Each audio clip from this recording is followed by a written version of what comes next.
Hello everyone. I wanted to show you something exciting that we're going to start doing at Winona Elementary School. We are going to start using an addition chart. This is going to help you add and subtract. And I'll show you how now. You're going to start with your zeros. Anybody know what 0 plus 0 is? That's right, it's 0. If we take 0 plus 1, it's 1. 0 plus 2 is 2. 0 plus 3 is 3. 0 plus 4 is 4. Do you see the pattern? Basically, we started with 0 and we're just counting. So we have 5, 6, 7, 8, 9, 10, 11, 12. And it's going to be the same down as it is across. So the column for 0 is going to be the same answers as the row for 0. So 0, 1, 2, 3, 4, 5, 6, 7, 8, 9, 10, 11, 12. Now, the next row and column are ones. So 1 plus 1. 1 dot and 1 dot makes 2. 1 plus 2, that's 1 dot plus 1 dot plus 1 dot. Sorry, 2 dots plus 1 dot. That's 3.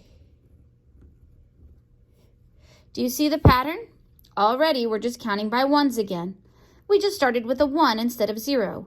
1, 2, 3, 4, 5, 6, 7, 8, 9, 10, 11, 12, 13. And our row of 1 is going to be the same as our column of 1. So 1, 2, 3, 4, 5, 6, 7, 8, 9, 10, 11, 12, 13. Since we are just adding one more in each row or in each column, you're basically just counting by ones. And if I'm going to count by ones and start with my columns, then I'm going to count by ones and start at a different number but go straight down. So 2, 3, 4, 5, 6, 7, 8, 9, 10, 11, 12, 13, 14. 3, 4, 5, 6, 7, 8, 9, 10, 11, 12, 13, 14, 15. 4, 5, 6, 7, 8, 9, 10, 11, 12, 13, 14, 15, 16. 5, 6, 7, 8, 9, 10, 11, 12, 13, 14, 15, 16, 17, 6, 7, 8, 9, 10, 11, 12, 13, 14, 15, 16, 17, 18. 7, 8, 9, 10, 11, 12, 13, 14, 15, 16, 17, 18, 19, 8, 9, 10, 11, 12, 13, 14, 15, 16, 17, 18, 19, 20, 9, 10, 11, 12, 13, 14, 15, 16, 17, 18, 19, 20, 21, 10, 11, 12, 13, 14, 15, 16, 17, 18, 19, 20, 21, 22. Now our chart's only going to go up to 10 that we do as a group for a competition that's coming up, but I want to show you to 12 because it's going to be extra important to know, and it's just going to help you do better math. 11, 12, 13, 14, 15, 16, 17, 18, 19, 20, 21, 22, 23, 12, 13, 14, 15, 16, 17, 18, 19, 20, 21, 22, 23, 24. There are a couple of important things I want you to notice about this addition chart. First, it starts off with 0. But if we look at it diagonally, the 1s are in a diagonal, the 2s are in a diagonal, the 3s are in a diagonal, the 4s are in a diagonal, the 5s are in a diagonal, the 6s are in a diagonal, the 7s are in a diagonal, the 8s are in a diagonal, the 9s are in a diagonal, the 10s are in a diagonal. Here's how you would notice for sure if it's in a diagonal. When you line it up, it's going to be at the bottom corner of every box all the way up. 11, 12, 13, 14, 15s, 16s, 17s, 18s, 19s, 20, 21, 22, 23, and then 24. If they don't line up, that means you counted wrong somewhere, and we need to go back and recheck it. When I set this up on a piece of paper, I usually just use notebook paper and I fold it in half. I put a plus sign at the top so that I know that I am adding.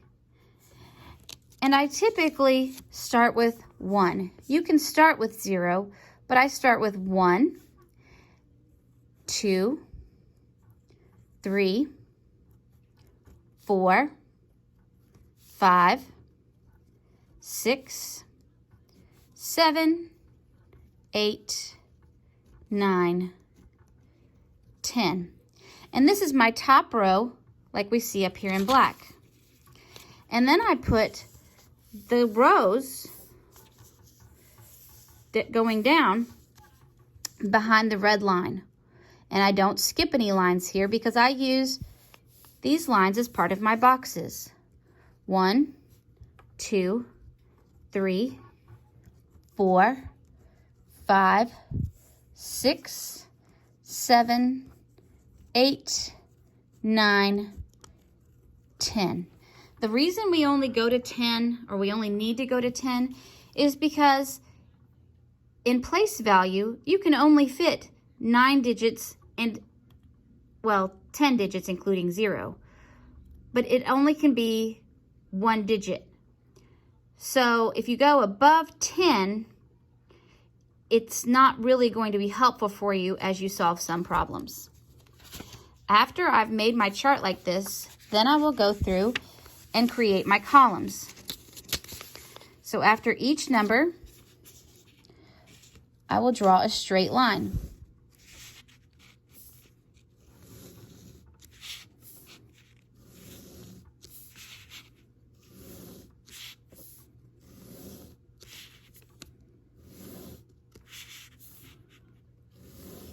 This chart is going to help me solve both addition and subtraction problems. How, you might ask? Here you go. Let me show you how. Let's start with the problem 4 plus 7.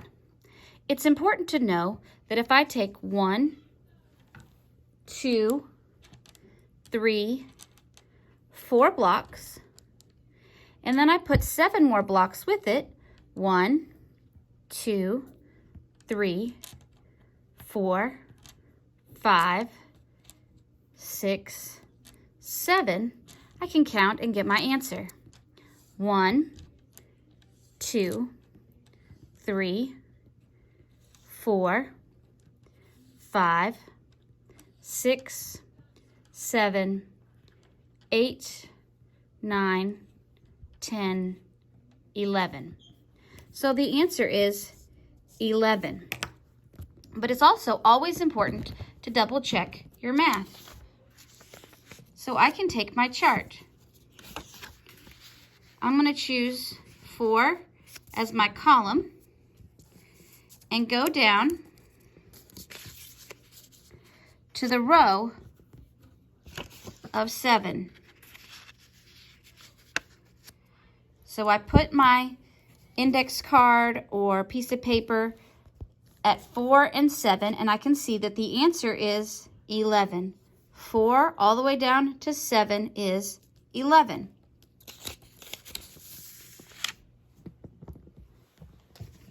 What if I have a subtract is 8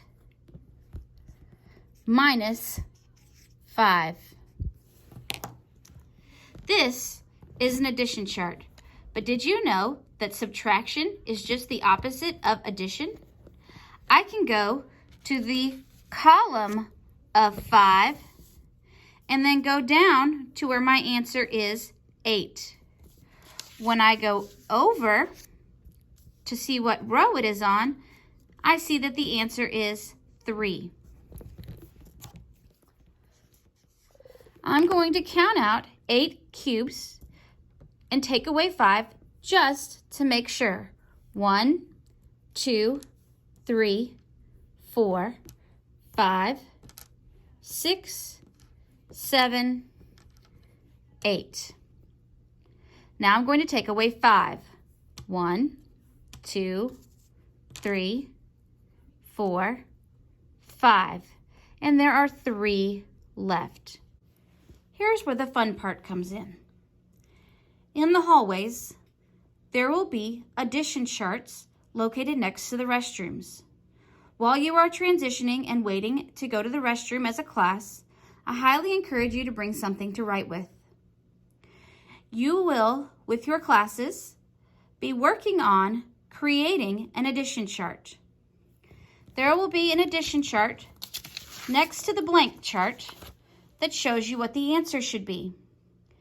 You're not going to write the answers in these boxes. You're going to write another way to come up with the answer. For example, if I'm doing 1 plus 1, I can look at this chart and see that 1 plus 1 is 2. So instead of writing the number 2, I might write the word 2. You could also make another kind of problem. So we know that 1 plus 2, according to this chart over here, 1 plus 2 is 3. Instead of writing 3, I might say something like 4 minus 1 also equals 3. It's up to you to decide how you want to mark the answer. Maybe you want to show the answer as place value, base 10 blocks. So for a smaller example, 1 plus 3, I could make dots. 1, and then 1, 2, 3. For a larger number, like 7 plus 8 equaling 15, I could go to 7 and 8 and make 15 with place value. But instead of trying to create the bars, you could just draw a straight line. And then instead of the blocks, you could just use dots.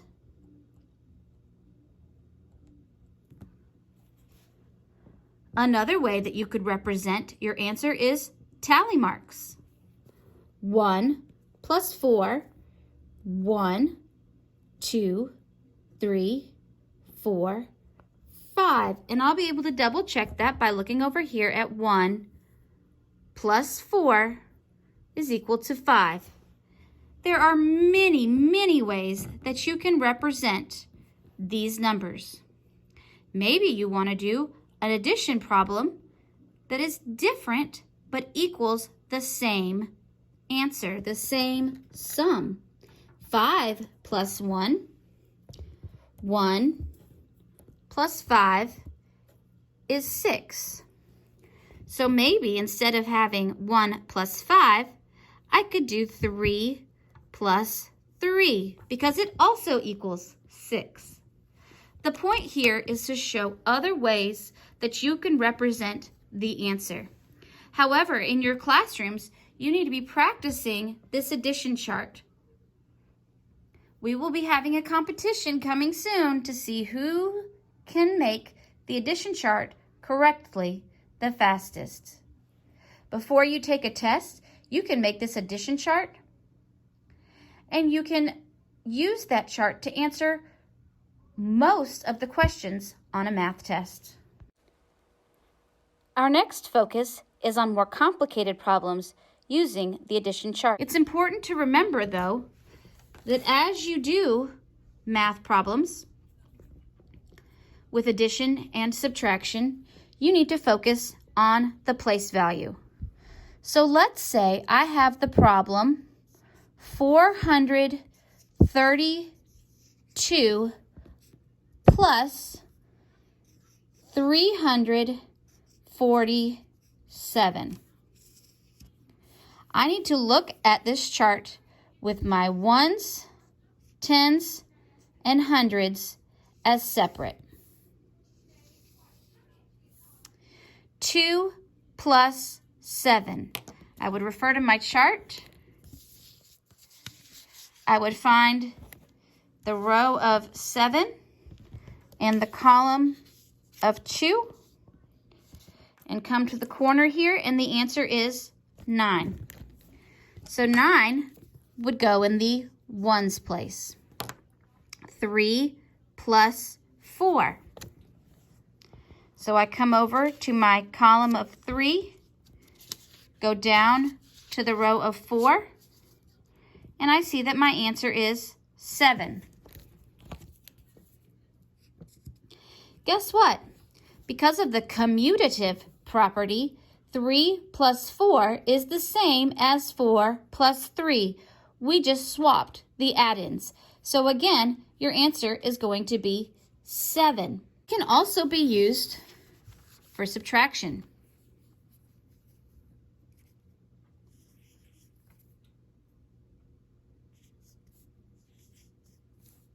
$679 minus $347 41. Now, the row that we're going to focus on, as far as finding rows and columns, is the 341. Again, separate out your place value, ones, tens, and hundreds, and look at them as separate problems. 9 minus 1. What you're going to focus on is the 1. I'm going to go over to the column of 1. I'm going to go down to where the answer is 9. And I'm going to go over to find that the missing digit we're looking for is 8. 7 minus 4. I'm going to focus on the 4. That's the column I'm going to go to. I'm going to go down to where the answer is 7. And I'm going to find that the missing number is 3.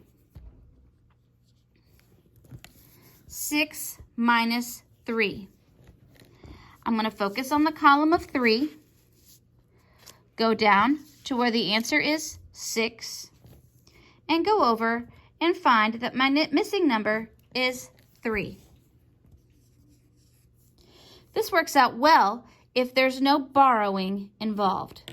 But what if I did have to borrow? Instead of making this a 7 and a 4, I'm going to change it up. I'm going to make this a 5 here and a 7 here. So 9 minus 1 was still 8. We didn't change anything there. 5 minus 7. Now I can't have 5 and take away 7. 1, 2, 3, 4, 5. Where's the 6 and the 7? And we definitely don't try to flip the problem around. But what we can do is borrow. We can borrow from the 5, or from the 6. Instead of having 600, we have 500 now. And instead of having 5 tens, we have 15 tens. And this is where it might be helpful to have your chart extended to 12. I can take the column of 7 and go down to the row where the answer is 15.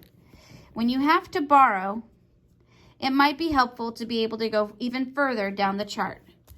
But in this instance, we're at the column of 7, we find the answer of 15, and we go over and find that the row is 8.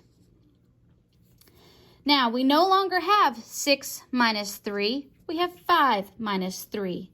So we go to the column of 3, go down to where our answer is 5, go over to see what row we're on, and we are on the row of 2.